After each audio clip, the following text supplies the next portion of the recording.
Muito boa noite a todos, bem-vindos a mais uma edição da Meia Hora do Ambiente, um programa dinamizado pela ZER, todas as quintas-feiras no Facebook, e que é sempre uma boa oportunidade para abordarmos temas relacionados com o ambiente.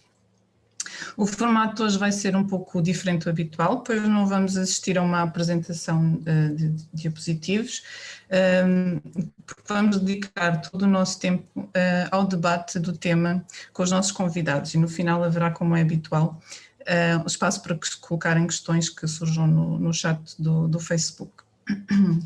Começando por apresentar os nossos convidados, aos quais desde já agradeço a presença.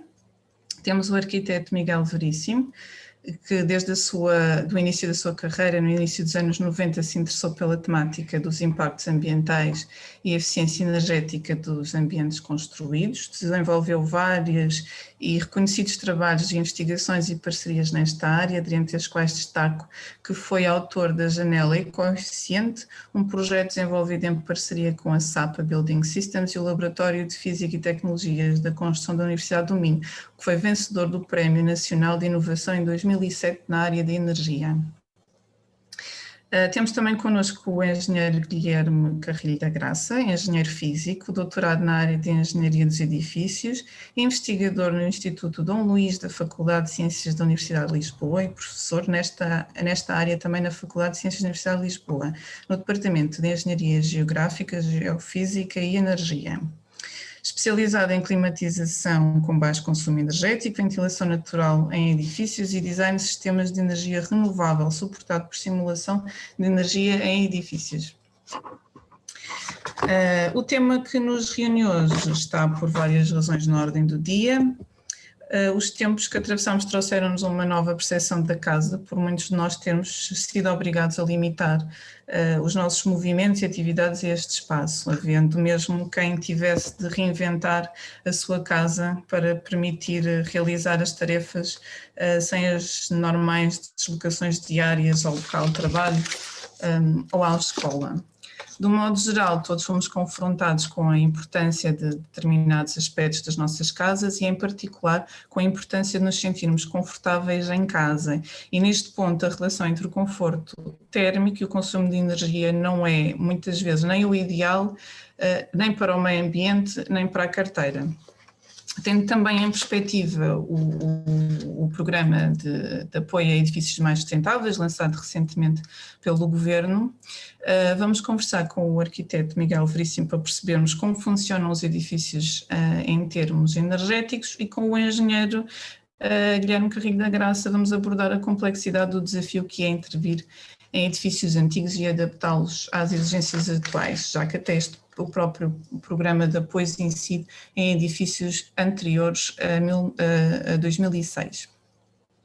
Portanto, vou começar por colocar a primeira pergunta, talvez mais dirigida ao arquiteto Miguel Veríssimo, mas pronto, estará aberta a participação dos dois.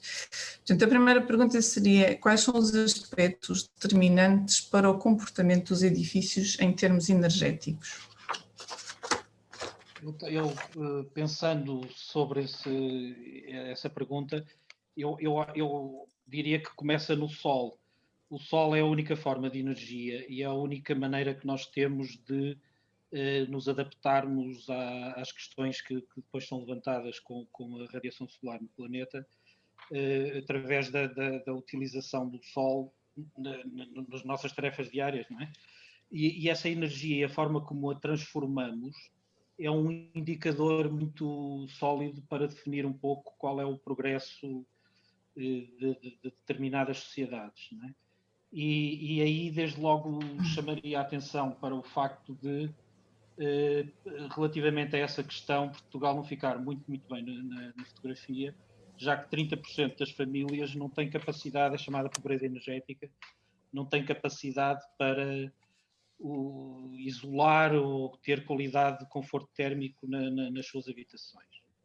E desde logo porque a forma como o sol incide sobre os nossos habitats, a parte urbana, a parte rural e nos edifícios, é determinante para que depois consigamos tirar partido da energia que ele nos fornece e conseguirmos aí as necessidades de conforto que precisamos. Os edifícios são constituídos não só pela envolvente, portanto, a envolvente urbana, a parte, quer dizer, as zonas climáticas onde estão inseridos, mas também a parte de estar num contexto urbano ou num contexto rural, a distância ao mar, etc., são determinantes, bem como depois a exposição solar e a forma como o próprio edifício é construído. Os sistemas construtivos que são utilizados nas fachadas, a forma como elas são isoladas, a forma como a estrutura do edifício cria ou não pontes térmicas, isto é, fluxos de calor ou perdas de calor, ou por outra, depois no verão, a incidência de calor depois no interior da habitação. Todos estes fatores são determinantes, inclusivamente depois as coberturas, os pavimentos, etc. Portanto, a forma como a estrutura do edifício é trabalhada de maneira a nós conseguirmos isolá-lo ou trabalhar com esta incidência da radiação solar e do calor que ela transmite, da energia que ela transmite. E depois numa outra vertente, na parte das caixilharias, na forma como as caixilharias estão desenhadas, nas infiltrações do ar, nas perdas de calor, etc., que há através das caixilharias. E também depois numa outra vertente, e essa mais complexa, que é a questão dos equipamentos que temos no interior das habitações, que nos permitem corrigir algumas dificuldades que temos na parte da construção, ou por outra, se tivermos uma boa construção, com incidência, uma relativa incidência ou com pouca incidência de energia, ou criação de energia, ou transformação da energia através desses equipamentos, conseguimos depois atingir alguns níveis de conforto. Devo dizer que na questão da envolvente é muito importante definir aqui várias etapas, digamos, da construção dos edifícios anteriores a 1960, por exemplo, em que a construção era muito embrionária, não cumpria os requisitos de regulamentares que, entretanto, foram sendo aperfeiçoados pela nossa entrada na União Europeia, e depois os edifícios posteriores a uma grande evolução da legislação, que é o Energy Performance of Buildings, que o EPBD, que nos permite, a partir daí, ter critérios muito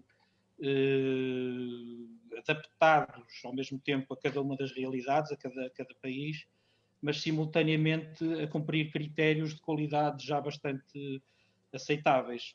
Foi criado um dispositivo, há aquela máxima que não se pode medir, tem que se medir para se poder gerir, não é? E nesse sentido foi criado um dispositivo que é o certificado energético, uma ferramenta, digamos, baseada na simulação dinâmica. O Guilherme depois dirá um pouco mais, aprofundará um pouco mais, permite-nos calcular, digamos, qual é o desempenho energético do edifício. Não é? Portanto, quer ao nível destas envolventes opacas, das caixilharias, dos pavimentos e das coberturas, etc. Portanto, a forma como o edifício funciona em termos energéticos e aferir a partir daí nestas classes, digamos, energéticas que o edifício depois, no final, atinge, não é? Definir se ele tem qualidade ou não em termos do espaço habitável, da qualidade do ar, da iluminação natural, que não entra, neste caso, no certificado energético, mas que é também um fator importante para a qualidade da habitação, a forma também como nós conseguimos, através da iluminação natural, reduzir os consumos depois com a utilização das lâmpadas, etc. Portanto, e neste sentido, portanto, há um conjunto desculpa interromper, mas há aqui um conjunto de características que são imutáveis, que é a questão da localização, a orientação solar, os compartimentos confinantes, com os nossos, neste caso, não é? Das nossas casas. Tudo isto é determinante para aquilo que será o comportamento do edifício. Acho que era capaz de ser interessante de dar a entender às pessoas de forma muito simples como é que poderá funcionar. Há um princípio determinante na questão do fluxo de energia. A energia, portanto, circula, digamos, flui do quente para o frio, não é? E nesse sentido, por exemplo, nas nossas habitações, se temos uma fachada muito exposta ao sol e soubermos tirar partido dela, em termos arquitetónicos e mesmo em termos do uso diário da habitação, conseguimos retirar daí dessa energia gratuita do sol, não é? Alguma capacidade para depois podermos, durante o dia, usufruir desses ganhos no restante espaço da habitação. As habitações hoje em dia são muito desenhadas, digamos, de maneira a corresponder às necessidades do mercado. Há aqui alguma dificuldade depois de adaptação da arquitetura e do desenho. Há algumas necessidades que os edifícios têm de cumprir estas regras básicas da arquitetura bioclimática e depois de reduzir a intensidade da energia dos equipamentos.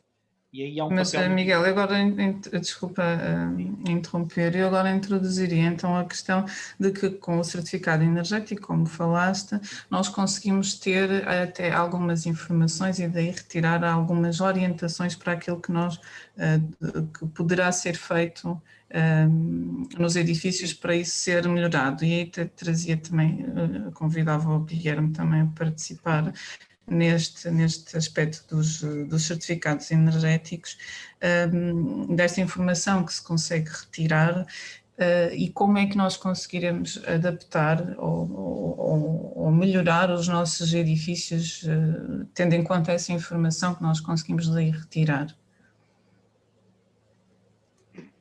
É para mim? Pode ser?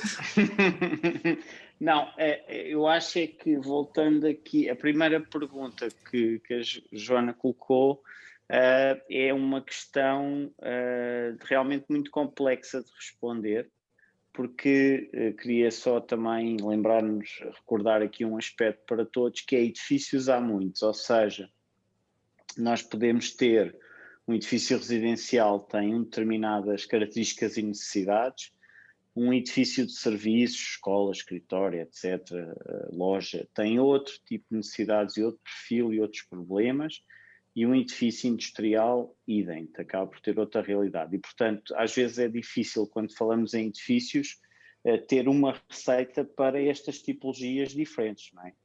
Mas eu sei que hoje nos estamos a concentrar, e bem, nos edifícios residenciais. E em particular naquilo que podem ser as oportunidades do programa de apoio que o Governo lançou e como é que os certificados energéticos, neste caso dos apartamentos, das casas, podem informar sobre as melhores decisões. Eu acho que é esta pergunta mais recente, não é? O que é que se pode encontrar lá? O que é que se pode tirar de lá e o que é que podemos fazer com essa informação? Sim, do certificado pode-se retirar, podem-se retirar fragilidades da casa numa perspectiva de comportamento térmico e de fluxo energético, ou seja, o certificado pode nos indicar em que aspectos é que nós podíamos ter, vamos pensar o apartamento, que é o caso mais típico, um apartamento melhor, e isso normalmente passa por janelas melhores, melhor isolamento, são assim as duas áreas, e eventualmente melhores equipamentos de aquecimento. E, portanto, no certificado podemos encontrar a identificação desses problemas e depois, neste apoio do governo, que ainda está disponível e que está, essa campanha de apoio está a decorrer e vai continuar no próximo ano, no apoio do governo podemos encontrar uma ajuda até 70%, depende das áreas, e tipicamente na ordem dos 2.000 euros para cada item, vamos supor, para melhorar o equipamento de aquecimento, para melhorar as janelas, para colocar painéis solares térmicos, etc. Portanto, o apoio é muito relevante e o certificado, se existir, pode informar. Agora, em Portugal há alguns problemas de contexto da especificidade do que é que são os nossos edifícios residenciais que acabam por ter um grande impacto nesta discussão. O que é que eu quero dizer com isto? Vamos lá ao problema base. O Miguel já falou aqui um bocadinho sobre isso, que é designado por pobreza energética. É um termo corrente recente, que está a ganhar aceitação. Eu pessoalmente arrepia-me um bocadinho, mas é o termo que se usa agora, esta ideia da pobreza energética, como se precisássemos de mais uma, como se já não tivéssemos pobrezas suficientes. Às vezes não é só pobreza energética. O que é que eu quero dizer com isto? Há de facto um conjunto muito relevante de famílias portuguesas que não aquecem o suficiente as residências no inverno, os apartamentos, porque não querem gastar dinheiro. Há também, culturalmente, portanto, esse é o primeiro problema, mas também existe uma cultura, uma tradição de não aquecer e de, por vezes, nos nossos apartamentos, não ter as melhores condições de conforto, ter frio, tipicamente, ok? Essa tendência que nós temos faz com que o consumo de energia para aquecimento nos edifícios residenciais em Portugal seja dos mais baixos da Europa. E agora podíamos dizer, claro que tinha que ser dos mais baixos, porque o nosso clima não é dos mais quentes, é dos menos frios no inverno. Mas não é essa a razão, porque na medida em que os nossos edifícios são também dos menos isolados em relação ao centro e ao norte da Europa, ok? Na medida em que temos edifícios muito pouco isolados, não haveria razão para termos consumos de aquecimento baixos. Mas a razão por que o temos é, por um lado, a incapacidade de pagar, a tal designada pobreza energética, e por outro, a pouca tradição de aquecer as casas, porque não se leva o clima a sério. E as consequências disso são várias: desconforto, até às vezes algumas questões ligadas com a saúde, umidade, etc. Sim. Portanto, nós estamos perante uma situação que faz com que em Portugal, em média, nos apartamentos hajam no inverno níveis de conforto maus, desadequados, quando na verdade poderíamos quase não ter necessidade de aquecer se tivéssemos bom isolamento e boas janelas. Cuidado que nas janelas há um tema muito importante, talvez o mais básico não é o vidro simples ou duplo, que também é importante no caso das casas, apartamentos, ter vidros duplos, mas sim a estanquicidade ao vento das janelas, ou seja, a permeabilidade que elas às vezes têm quando são velhas, é o caso das minhas, de deixar passar o vento. É mais nocivo isso do que ser vidro simples ou duplo, isto numa situação de inverno. Mas não é só, não será só nas janelas que temos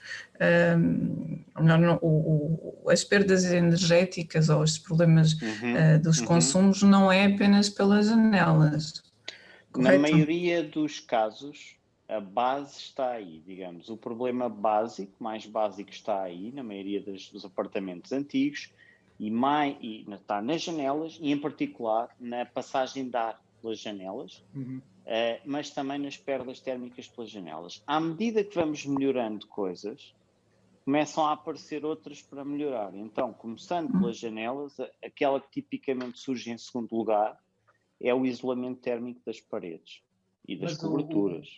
O desempenho deste programa, Guilherme, está aqui a criar uma abordagem um pouco complexa sobre este assunto, porque repara, li há dias sobre qual era o resultado destas primeiras, da entrega dos primeiros subsídios, apoios, não é? Sim. Dos apoios, e de repente praticamente todos eles eram para equipamentos. Pode ser. Sim. É preciso perceber aqui que a casa, em termos energéticos, funciona como um todo, isto é, nós não podemos introduzir equipamentos que funcionem introduzindo a tal energia dentro da casa que nós estamos a necessitar, o calor que nós precisamos para o conforto térmico no inverno, na parte do aquecimento e arrefecimento, em algumas partes do país, que embora tenha uma incidência muito menor. Mas a questão importante aqui é perceber que a casa, sem trabalhar também esta envolvente, a parte dos isolamentos, etc., nós introduzimos energia na casa, podemos começar a criar um problema ainda maior. São Concordo. E estão também aqui, aproveito para introduzir esta pergunta, já porque está aqui a surgir no Facebook, a questão desta estanqueidade total da construção, que também pode vir a levantar outros problemas. Temos aqui dois ouvintes a falar do assunto. Sim.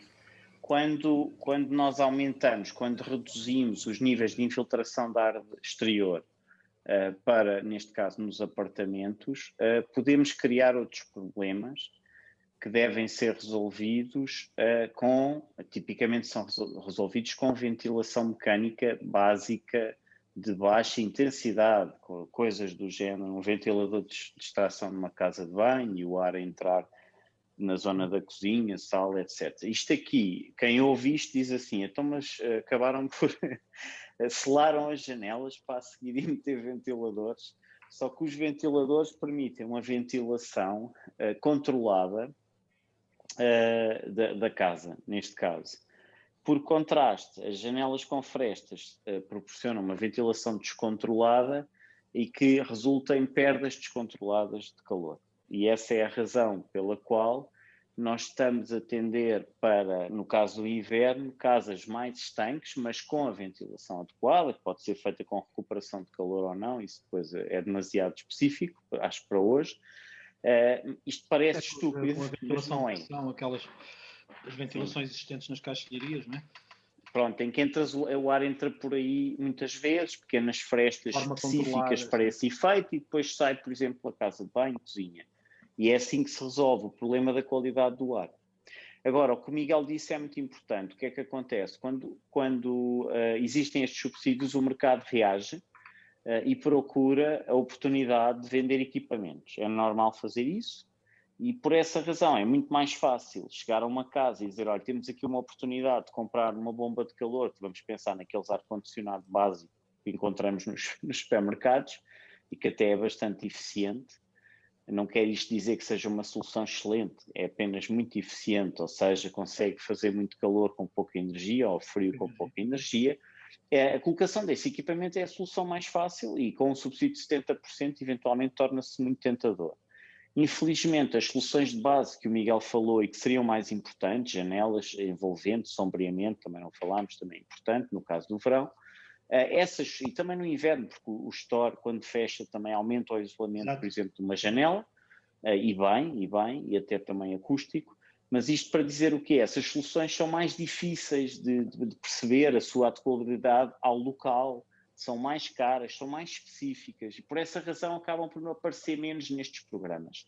O que é que o programa, se for possível, pode fazer? Pode ajustar, não é? Tentar ter menos equipamentos e empurrar mais para estas soluções. Mais fácil leva-me aqui a pensar, Guilherme, isto tudo seria virtuoso se tivesse havido uma estratégia a longo prazo, que foi inclusivamente planeada pela União Europeia, mas que de repente está a ser um bocadinho posta agora na sequência deste programa europeu, que é o Renovation Wave, no sentido de impulsionar um pouco o emprego e a questão das emissões. Devo dizer aqui que vi num site a ver uma coisa interessantíssima, é que se em Portugal nós conseguíssemos melhorar a eficiência energética dos edifícios, só isso permitiria nós cumprirmos o Acordo de Paris. Isso é verdade, sim. Uma coisa interessantíssima. Começamos aqui a inventar a roda, não é? Reinventar a roda. Mas, Miguel, é interessante, eu concordo e é absolutamente verdade. Ao mesmo tempo, extremamente difícil, ou seja, melhorar a eficiência dos edifícios, como falámos, seria melhorar a envolvente e depois, numa segunda fase, como o Miguel disse, os equipamentos serem mais eficientes. Portanto, em primeiro lugar, a envolvente e depois, em primeiro, a fome, vamos pensar, e depois a qualidade dos alimentos, que são os equipamentos que vão alimentar a fome, Exato. Que o edifício possa ter. As lacunas, eventualmente. Exatamente. Agora, esse potencial de eficiência está lá, mas aceder a ele é muito difícil. E, portanto, é uma luta. Era isto que eu quero dizer. É difícil. De intervir nos edifícios existentes é realmente um desafio. Programas com uma estratégia, etc. Porque, por exemplo, há uma questão importante na parte do isolamento, em que acho que é exigido uma declaração ambiental de produto, que em Portugal, quer dizer, a panóplia de produtos que tem essa declaração, para já é praticamente, eu sei que há o DAP Habitat, que é uma coisa promovida pela Universidade de Aveiro, mas fora isso tem uma panóplia relativamente reduzida de produtos, mas mesmo aí a ecoeficiência desses produtos pode ser um entrave, isto é, quer dizer, nós ou planeamos isto com tempo e com uma estrutura que permitiria às empresas começarem então, através de um plano sustentado de declaração ambiental dos produtos que produzem, dos sistemas construtivos, etc. Ou então irmos de repente, porque dão 70%, que não são bem 70%, é de 60% até um determinado plafond. Exato, até um plafond. Que de repente se começam a resolver as coisas de forma muito pouco, assim, um bocado avulsas, não é? E muito de forma... Eu até tenho receio que os consumos energéticos dos edifícios subam, não é, Guilherme? Portanto, se tu estás a introduzir equipamentos sem tratar envolver... Sim, isso pode acontecer, mas não é uma tragédia só num sentido, que é, em alguns casos, tu estás a introduzir, por exemplo, um equipamento de aquecimento, um ar-condicionado que não estava lá, e eu, apesar de tudo, acho que o conforto básico se sobrepõe ao consumo, percebes? Ou seja, eu ficaria tranquilo se soubesse que deixou de haver frio. Acho que nesse aspecto temos uma evolução que é útil e é importante. Agora, estás a perder a tal ecoeficiência, não é? Estás a perder a ecoeficiência porque estás a introduzir um sistema que não tem essas características, que aumenta os consumos, melhora a qualidade da vida, percebes? Tens essa questão. Está também aqui a ser levantado no chat a questão de... Uma declaração ambiental, acho que há aqui uma contradição. Um bocadinho... É um passo muito grande, não é, Miguel? É isso que queres dizer? Eu sei, mas este passo está a ser preparado na União Europeia já há muitos anos, Guilherme, sabes perfeitamente. Sim, não, eu percebo. O nosso atraso é que definiu um bocado. Eu ia dizer, está aqui a ser colocada uma questão desta intervenção na envolvente dos edifícios, que nem sempre é fácil, não é? Principalmente quando num edifício com várias frações, como é que se consegue colocar o isolamento numa fachada, não é? Levantam-se aqui também outras questões de um apartamento, não é? Sim, tipicamente sacrificando ligeiramente o espaço interior, isso pode ser feito por dentro. E, por exemplo, eu tenho essa experiência aqui em minha casa, em que fiz o isolamento por dentro das paredes, com 4 centímetros de polistireno peladuro, assento diretamente no estuque que já estava, e pronto, é uma solução que tem obviamente os seus impactos, mas que eu considero que são aceitáveis e que tem um resultado excelente. E nesse aspecto não há essa incompatibilidade com o exterior, e a incompatibilidade com o exterior pode surgir também, às vezes nós temos empenas de edifícios existentes que são muito grandes e são quase impossíveis de executar em termos de isolamento exterior, por uma série de razões, até a altura do próprio espaço, a questões mesmo de qualidade de execução da solução, etc. Portanto, o tema da reabilitação térmica é de facto um desafio, mas com resultados muito bons e que são notáveis, digamos assim. Uma outra questão que acontece em Portugal e que eu confrontei com isso recentemente é que de facto nós temos muito património, não no sentido patrimonial de valorização de património, mas no sentido de edifícios existentes, não é? Temos muitos nas nossas cidades, nos centros, que estavam pouco utilizados ou abandonados. Quando os queremos utilizar para a habitação, por exemplo, contemporânea, temos de facto que os alterar bastante, sob pena de fazermos edifícios, apartamentos que são desinteressantes, que são desconfortáveis, que são com grandes consumos, por exemplo. Não, e há aí depois uma questão que eu acho que é importante, que é a questão da legislação. E daí a fraca, digamos, implementação da medida que foi proposta pela União Europeia, em que não houve uma harmonização da legislação, por exemplo, na intervenção das fachadas. Uma parte esmagadora dos edifícios em Portugal não são património de coisa nenhuma, quer dizer, estou a falar dos edifícios dos anos 60, entre os anos 50 e os anos 60, alguns em Lisboa e no Porto e em algumas cidades do interior, se fora das grandes cidades, aliás, poderão ser considerados, mas aí depois há ferramentas próprias que focarão esses casos específicos. Mas uma grande parte da habitação comum dos edifícios multifamiliares precisam neste momento de serem intervencionados e as câmaras não permitem intervenções na fachada sem um projeto, não é? Exato. Depois muito... há uma outra questão, que é o próprio projeto depois cria alguns aspectos burocráticos para coisas que são relativamente corriqueiras, sei lá, num edifício qualquer, num subúrbio de uma grande cidade, sem importância arquitetónica, ir para o pipeline das câmaras à espera de ser aprovado uma intervenção de colocar um isolamento pelo exterior, por exemplo, desse edifício, vai inviabilizar quase por completo as tais medidas virtuosas. Exatamente, do próprio programa, não é? De certa forma, já viste. Quer dizer que o programa deveria implementar, mas que neste caso acaba por ser... Nós temos também agarrado a este programa, isto é uma opinião minha que eu vou dar, um outro resistente aqui da eficiência energética que está lá no programa que teima em não nos largar, que é o painel solar térmico. Ele tem uma vida longa, que já está perfeitamente ultrapassado pelo painel fotovoltaico, mas resiste, percebem? É tipo assim uma espécie de comboio a vapor a fazer Lisboa-Porto.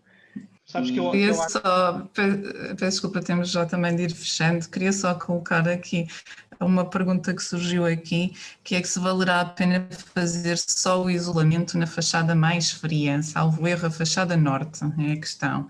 Vale 100%, 100%. O que é que eu quero, porque é que eu digo isto? Isto é uma adição de peças, não é? Até chegar a um resultado final excelente. Fazer um isolamento parcial, começando pela fachada mais afetada, seja pela falta de radiação solar, que o Miguel falou logo no início, seja o vento, que muitas vezes é norte poente, na região costeira de Portugal. Fazer a fachada norte é um excelente começo, ou seja, não é preciso fazer só um bocado. Isto não é água a sair, quer dizer, mas não é, a metáfora não é perfeita. E por isso, isolar uma parte já é resolver uma parte do problema. Portanto, resposta sim. Eu diria aqui por prioridade, provavelmente para terminar aqui rapidamente, eu diria que de facto a parte do isolamento, portanto, trabalhar um pouco a estrutura do edifício, e depois há aqui uma outra característica dos edifícios em que há imensas perdas, principalmente na água, que na minha opinião vai ser um dos grandes problemas do futuro, que é o aquecimento de água, as tubagens não estarem isoladas. Isso obriga a que, até ao aparecimento da água quente no local de consumo, no quarto de banho, etc., há um desperdício alucinante de água. Não é? E isso seria mais uma iniciativa virtuosa da parte da reabilitação do edifício, não só com incidência na parte térmica, mas também, neste caso, na eficiência hídrica, que é um fator muito importante. Não é? Eu diria, finalmente, até nesta questão do painel solar térmico, que há várias soluções também. Não sei qual é a tua opinião sobre as bombas de calor para aquecimento de água. Achas que é um... É 100% boa. Pronto. E, de facto, isso pode, com pouco investimento e sem... Por exemplo, num condomínio em que há várias frações, se houver um espaço, sei lá, uma despensa em que consiga colocar este dispositivo, este tal bomba de calor, poderá perfeitamente substituir o termoacumulador ou o esquentador. Tu tens, sim, sem me alongar, nós fizemos recentemente o primeiro edifício de habitação de renda controlada novo para a CERU, que é ao pé do Campo Grande, está em construção. Vai ter fotovoltaico nas coberturas, bomba de calor de produção centralizada de água quente para todos os apartamentos. Quando não é preciso água quente, a energia solar, o fotovoltaico, elétrica, vai para a rede. É assim é que tem que se fazer, não vamos ter ali um painel térmico com água a escaldar. Não é? Repara, tu estás a par do qual é a legislação do autoconsumo, não é? Sim. Ela funciona precisamente nas alturas em que o consumo é menos importante. Portanto, quando o sol está a levantar-se e a pôr-se, não é? É que estão os grandes consumos nas habitações. Mas aí tens a armazenagem, percebes? Tens de ter armazenamento. Eu tenho medo é que nos estejamos a alongar. Depósito. Sim, pedi-vos que concluíssem os vossos raciocínios, por favor. O armazenamento, neste caso, acaba por ser um recuo, porque injetar energia na rede acabava por evitar as baterias e os impactos ambientais. Mas neste caso, armazenamento de água quente, estás a ver? Uma coisa mais rudimentar. Mas sim, eu concordo contigo, seria de evitar. Mas isto é um caminho, estás a ver? Não está Sim, sem dúvida que são temas que dariam para outras. Não é? Com antecedência, com uma visão estratégica bem elaborada, e temos aí o Guilherme como os técnicos todos preparados para criar uma estratégia fabulosa à volta disto, não é? Com certeza teremos mais oportunidades para explorar este tema, para responder a mais perguntas. Daria então por concluída esta meia hora que já se estende um bocadinho mais hoje. Deixo só a informação que estes programas ficam gravados, disponíveis para ver posteriormente. Houve um no dia 8 de outubro, especificamente relativo a este programa de edifícios mais sustentáveis, para quem tiver alguma curiosidade particular neste tema. E pronto, agradeço a vossa atenção, agradeço a vossa presença, ao Miguel e ao Guilherme, e com certeza teremos aqui assunto para outras edições de Meia Hora de Bom Ambiente. Muito obrigada e uma boa noite.